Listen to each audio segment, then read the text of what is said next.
Imagine a little boy who was born and raised in deep poverty, watching his mama, a single mother, work 7 days a week, 15 to 16 hours a day until her fingers would bleed. He's engulfed in the gang life of Los Angeles, California, never thinking he'll live to see his 18th birthday. He's full of hate, bitterness, and so much pain. Imagine the teacher who sees him sitting in class. He comes off as disengaged, apathetic, disruptive, even intimidating, as if he doesn't want to learn, let alone care about his education. Now imagine what this little boy is feeling sitting in class. He's hungry, he's scared, but he would never admit it. He's trying to plan how to survive another day. His immediate needs outweigh the long-term investment of education. He doesn't live to succeed, but instead to merely survive. That little boy is me. The challenge I posed in the classroom, along with the solution in working with me, are timeless. You'll consistently hear people say that the most powerful way to empower students is through relationships. I completely agree.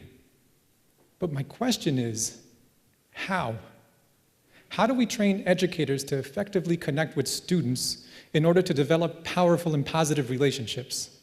The type of relationships that will create the fertile environment that is conducive to learning and teaching for people of all backgrounds and experiences. That's the kind of question I'm asking because we need to come up with a solution. What I propose is the concept of real talk, a systematic yet authentic method in training educators not only in how to connect with their most challenging students, but with all their students. The concept of real talk is grounded in what I refer to as universal themes. Universal themes can be incredibly diverse. For example, themes tied to experiences with happiness, frustration, motivation, anger, or confusion. They can all generate real talk discussions. The point of universal themes is that at some level or another, we can all relate to them. Regardless of social class, race, gender, sexuality, level of education, even position at work, we all have common human needs and emotions that we share. Yes, our experiences are unique, but it's the universal themes that remind us of our shared humanity. I was fortunate. I had a handful of educators who connected with me, and they changed my life.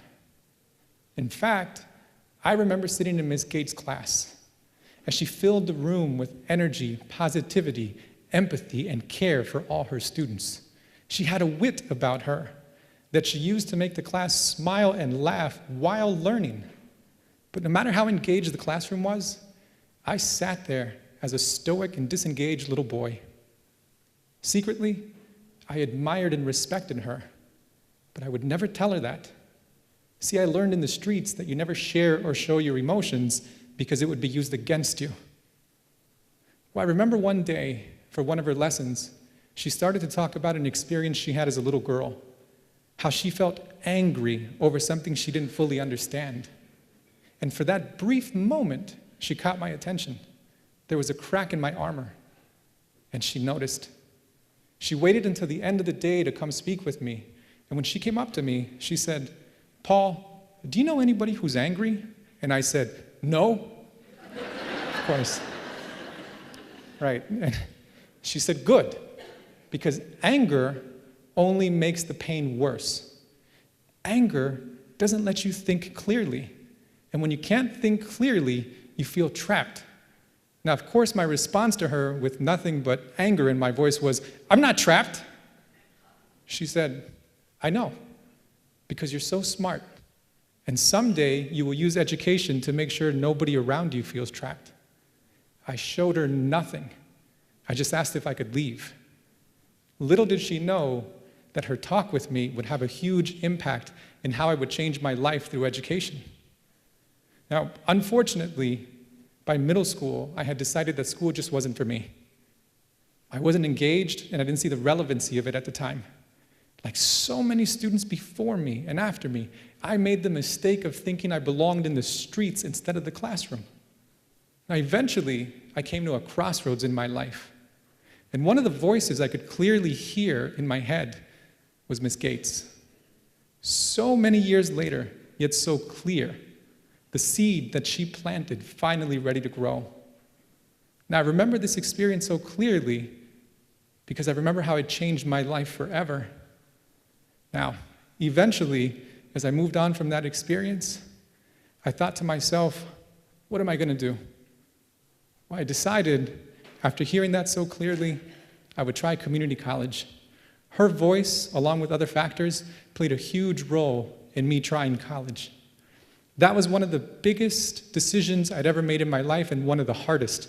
I didn't feel like I belonged in college, and the things I learned in the streets, along with what I never learned in school, worked against me. Eventually, when I made it to community college, I was lost, confused, and frustrated. But fortunately, like Miss Gates, I encountered a few professors who unknowingly used Real Talk with me. And they helped me overcome the obstacles I faced and develop a sense of belonging in college. One of those professors was Professor Garcia. He was amazing. He kept us at the edge of our seat for every class. He was an older professor, full of energy. And I remember the first 2 weeks of sitting in his class, I stared at him intensely. I was trying to memorize every single thing he said. Well, about 2 weeks into the class, there was a group of students sitting next to me, and they were talking about sharing and exchanging their notes in order to better prepare for the test. Well, at that point, it dawned on me. I thought to myself, maybe I should write something down.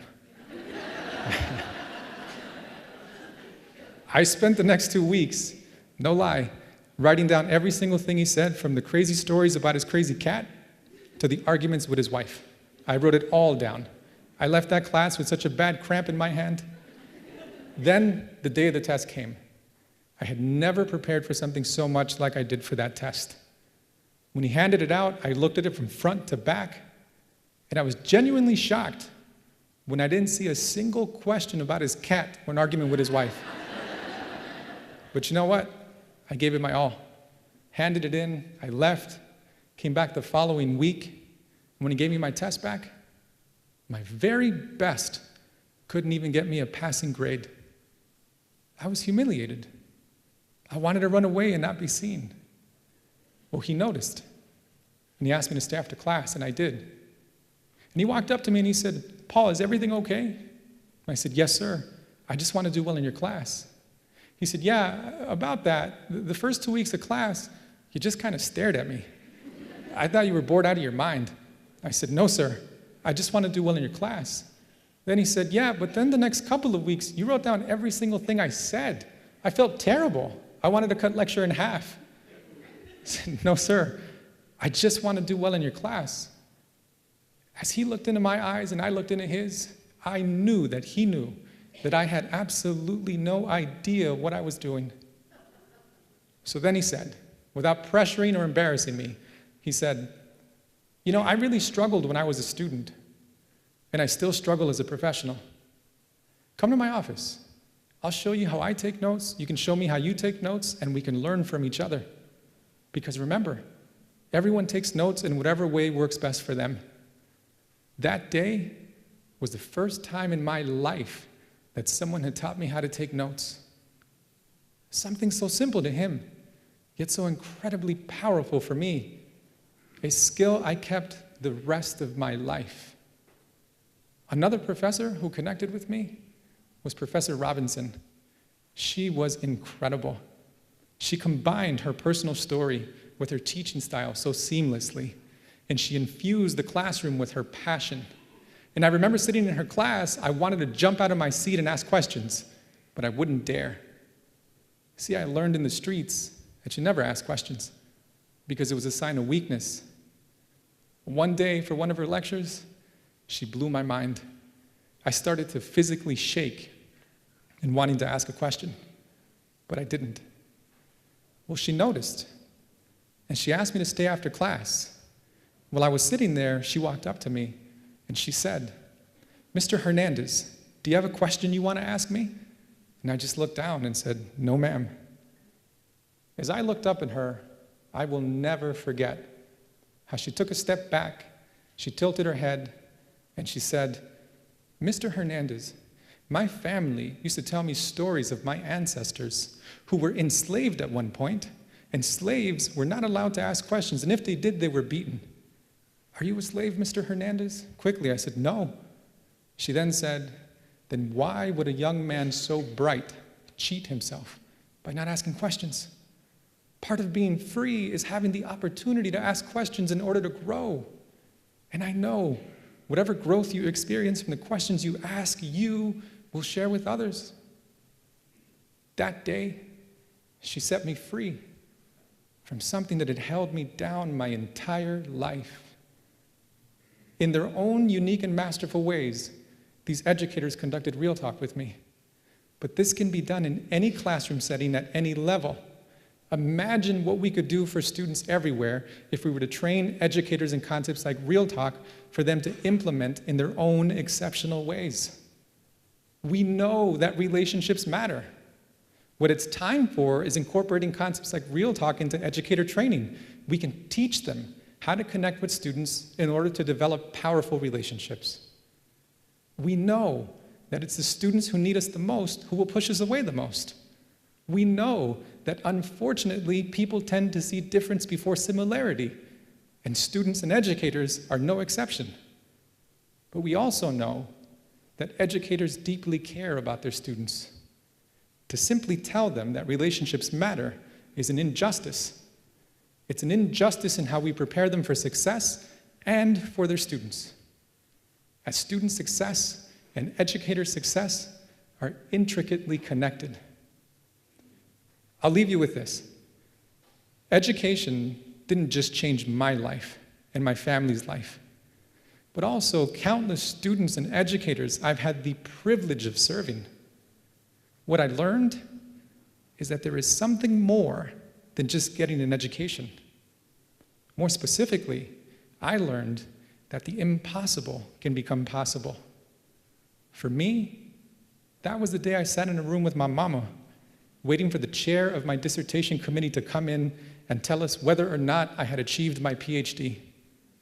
It felt like an eternity, until he finally walked in, he extended his hand, shook my hand and said, "Congratulations, Dr. Hernandez."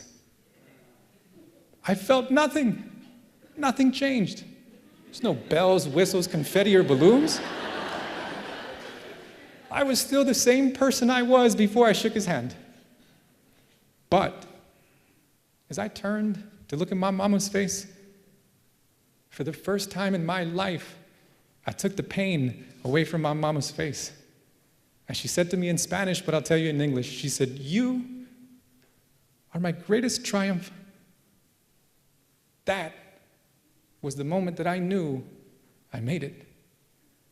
I owe that moment and countless others to the educators who understood the importance of relationships, but more importantly, who had the courage and the commitment to learn how to develop them in order to best serve their students. So, my question to you, how will you make the impossible possible for students and educators everywhere? Thank you for your time.